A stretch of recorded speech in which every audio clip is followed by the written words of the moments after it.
গুনাহগারের গুনাহ জরে দুরুদ আপনার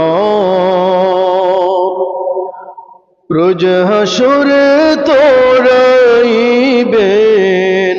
উম্মত গুনাহগার নবীজি আল্লাহ আল্লাহ আল্লাহু লা ইলাহা ইল্লাহু আহা কত সুন্দর মদিনা আমরা কেমনে যাব জানি না আহা কত সুন্দর মদিনা আমরা কেমনে যাব জানি না আরে দয়া কর দয়ার আল্লাহ দয়া কর দয়ার আল্লাহ নাসিব কর মদিনা লা ইলাহা ইল্লাল্লাহু লা ইলাহা ইল্লাল্লাহ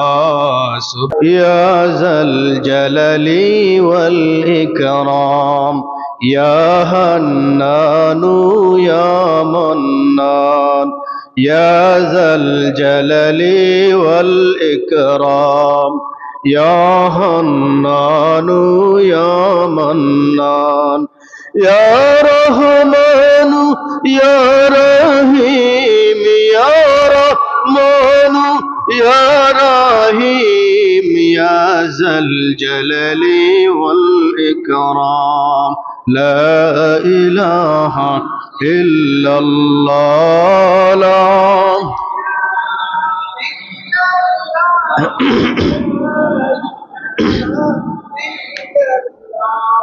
لا إله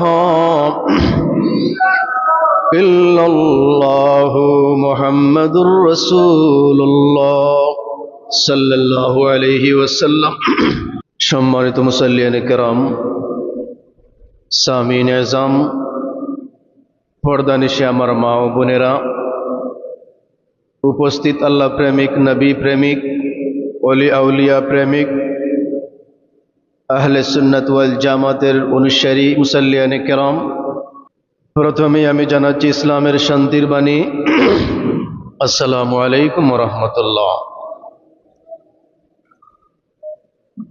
আল্লাহ পাক রব্বুল আলামিনের আলিশান দরবারে লক্ষ কোটি শুকরিয়া জানাই যে মহান আল্লাহ পাক রব্বুল আলামিন আমাদেরকে অত্যন্ত মহব্বত করে দয়া করে আল্লাহর ঘর মসজিদে জুম্মার নামাজ পড়ার উদ্দেশ্যে আসার বসার কথা বলার এবং কথা শোনার তৌফিক ভিক্ষা দান করেছেন।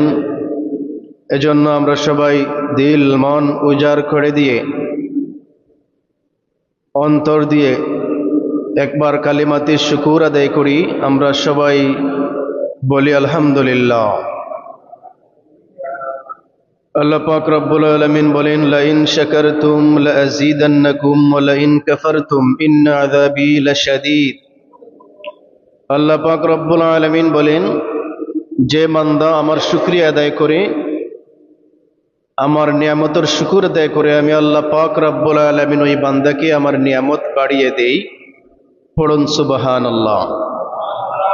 আর যারা আমার নিয়ামতের শুকরিয়া আদায় করে না ইন্না আযাবী লাশাদীদ আমি তাদেরকে আযাব দেই। এজন্য আল্লাহ পাক রব্বুল আলামিন আমাদেরকে এই পৃথিবীতে পাঠিয়ে দিয়েছেন মানুষ হিসাবে, আশরাফুল মাখলুকাত হিসাবে, শ্রেষ্ঠ জাতি হিসাবে। এজন্য আমরা আবার শুকরিয়া আদায় করি, পড়ুন আলহামদুলিল্লাহ। আল্লাহ পাক রব্বুল আলামিন আমাদেরকে শ্রেষ্ঠ নবীর উম্মত, শেষ নবীর উম্মত, নূর নবীজির উম্মত, দু জাহানের বাদশাহ নবী, তরানওয়ালা নবী, জিন্দা নবী, কাউসারের মালিক নবী। কিয়ামতের দিন যখন সবাই নফসি নফসি বলবে, ওই দিন আমার নবী আপনার নবী তিনি শুধু উম্মতি উম্মতি বলে আমাদের জন্য কাঁদবেন। আমরা সেই নবীর উম্মত হতে পেরেছি, এজন্য আবারও শুকরিয়া আদায় করি, পড়ুন আলহামদুলিল্লাহ।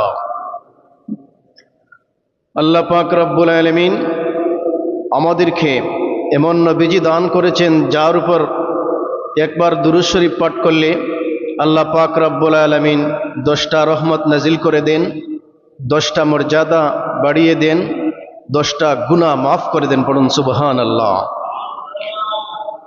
জুম্মার দিন এমন একটা সময় রয়েছে, আসরের নামাজের পরে জায়নামাজে বসে কোনো বান্দা যদি 80 বার দুরূদ শরীফ পড়ে, আল্লাহুম্মা সাল্লি আলা সাইয়্যিদিনা ওয়া মাওলানা মুহাম্মাদিন নিন নবিয়্যিল উম্মি ওয়া আলা আলিহি ওয়া আসহাবিহি ওয়া বারিক ওয়া সাল্লিম, এই দুরূদ শরীফ পড়লে আল্লাহ পাক রব্বুল আলামিন 80 বৎসরের গুনাহ মাফ করে দেন। পড়ুন সুবহানাল্লাহ।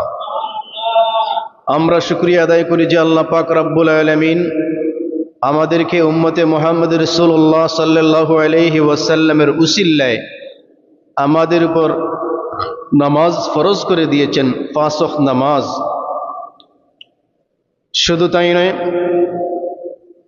আল্লাহ রাব্বুল আলামিন বলেন যদি কোনো বান্দা 5 ওয়াক্ত নামাজ সঠিকভাবে আদায় করে নেয়, আল্লাহ পাক রব্বুল আলামিন বান্দাকে 50 ওয়াক্ত নামাজের সওয়াব দান করে দেন। পড়ুন সুবহানাল্লাহ।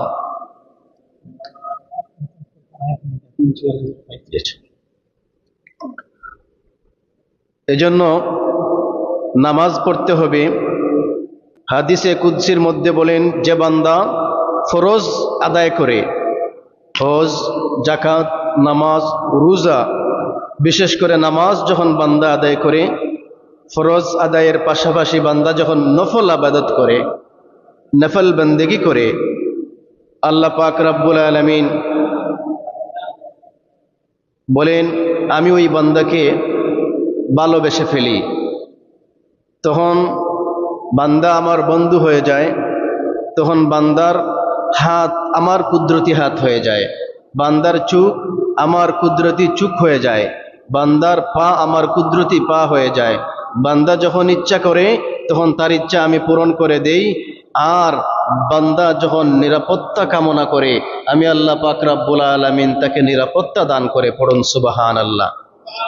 এজন্য নবীজি বলেছেন হাদিস শরীফ, ক্বালা সালাতুল জামাআতি তাফদুলু সালাতিল ফাজরি বি27 দারাজা। হাদিসের মধ্যে আল্লাহর নবীজি বলেন যে বান্দা নামাজ পড়বে মসজিদে জামাতের সহিত, আল্লাহ পাক রব্বুল আলামিন ওই বান্দাকে একা নামাজের চাইতে 27 গুণ বেশি সওয়াব তাকে দান করে দেন। পড়ুন সুবহানাল্লাহ। এজন্য আল্লাহ নবীজি বলেছেন আসসালাতু মিরাজুল মুমিনিন, নামাজ হচ্ছে মুমিনদের জন্য মেরাজ। নামাজ হচ্ছে মানুষের সঙ্গে আল্লাহর সাক্ষাৎ, মোলাকাত, কথাবার্তা হয়। এজন্য আল্লাহর সামনে নামাজের মধ্যে দাঁড়ানো হয়। নামাজের মধ্যে আল্লাহর সামনে কিভাবে দাঁড়াবেন? খুশু খুজুর সহিত দাঁড়াতে হবে, আদবের সহিত দাঁড়াতে হবে। আল্লাহর নবী যেভাবে আমাদেরকে নামাজ শিক্ষা দিয়েছেন সেভাবে নামাজ পড়তে হবে। মন গড়া কোনো নামাজ পড়লে নামাজ শুদ্ধ হবে না। আল্লাহ নবীজি বলেছেন আমার উম্মতের মধ্যে 72-73টা ফেরকা হবে, একটা ফেরকা জান্নাতি আর 72টা ফেরকা জাহান্নামী হয়ে যাবে। এতএব অনেক ফেরকা পৃথিবীতে বেড়েছে, যারা আল্লাহর নবীর শানে বেয়াদবি করে, আল্লাহর নবীর শানে গালিগালাজ করে, নবীদের সাহাবায়ে কেরামদের দোষ ত্রুটি বর্ণনা করে।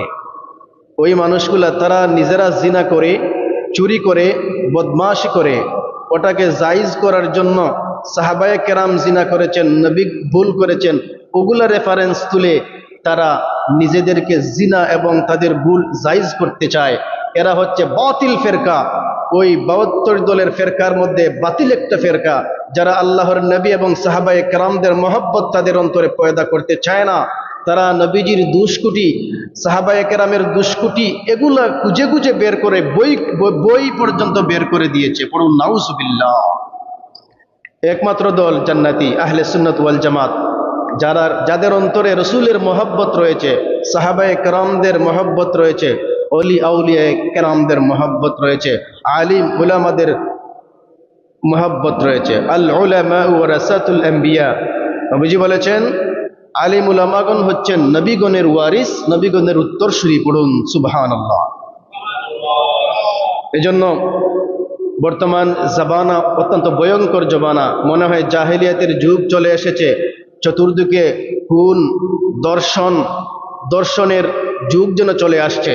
মসজিদ মাদ্রাসায় টুপিওয়ালা পাঞ্জাবিওয়ালা বড় বড় নেতা কর্মী, ইসলাম নামদারি লেবাসদারি নেতা কর্মীরা আজকে দর্শন করে সেঞ্চুরি পালন করছে। দর্শনকে তারা ইনিয়ে বিনিয়ে জাইজও বানিয়ে দিতে চাইছে। মা তার সন্তানকে মেরে ফেলছে, বাবার নিকট তার সন্তান, মেয়ে সন্তান নিরাপদ নয়। এরকম জাহেলিয়াত যুগ চলে এসেছে।